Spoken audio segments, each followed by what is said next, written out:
Le président et fondateur du club d'experts de la sécurité et de l'information en Afrique est depuis quelques jours à Conakry pour participer à la 5e édition de la Semaine du numérique organisée par le ministère des Postes et Télécommunications et de l'économie numérique.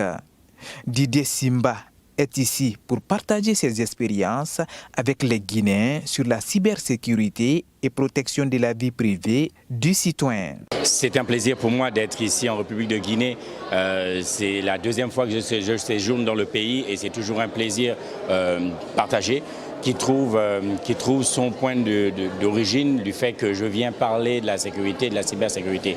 J'ai le plaisir depuis plusieurs années déjà d'accompagner les entreprises sur le continent africain, mais aussi les gouvernements dans la mise en place et le déploiement de la mise en œuvre des différentes stratégies nationales de sécurité et de cybersécurité des différents gouvernements. Cette semaine du numérique permet justement aux jeunes et aux citoyens guinéens de s'informer, de connaître leurs droits, leurs devoirs sur l'usage de leur connexion à Internet. Pour contrecarrer cette autre forme de criminalité à travers l'Internet, les experts recommandent à chaque pays des actions fortes contre le phénomène, mais surtout l'application correcte des textes juridiques. Tout le monde en est conscient et tous les États et les gouvernements, les entreprises sont conscients de l'enjeu et de la montée en flèche de la cybercriminalité sur le continent. Derrière, ce qui suit, c'est ce qu'on observe déjà.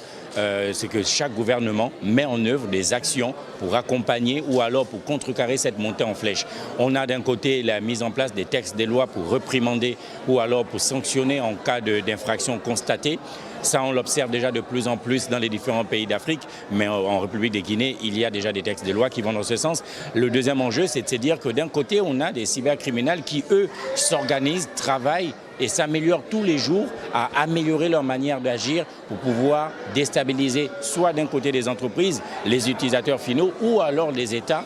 Cet expert international sur les questions de cybersécurité propose également la formation et la sensibilisation des utilisateurs des nouvelles technologies de l'information et de la communication sur le danger lié à la cybersécurité. Notre organisation passerait par la mise en place des compétences, la mise en place de la formation et pour les utilisateurs, la sensibilisation. Il faudrait que les utilisateurs comprennent que l'enjeu est beaucoup plus grand que simplement nos données personnelles. J'entends encore plusieurs utilisateurs qui nous disent « moi je n'ai rien à cacher ». Oui, c'est vrai, on n'a rien à cacher, mais l'accumulation des informations que je peux avoir de vous, de vos amis, de vos camarades, de vos collègues de travail et de vos collègues en entreprise permet d'avoir des informations sur votre pays. Selon le président et fondateur du club d'experts de la sécurité et de l'information en Afrique, la cybersécurité est l'une des causes aujourd'hui de l'instabilité politique dans beaucoup de pays d'Afrique et pourquoi pas dans le monde.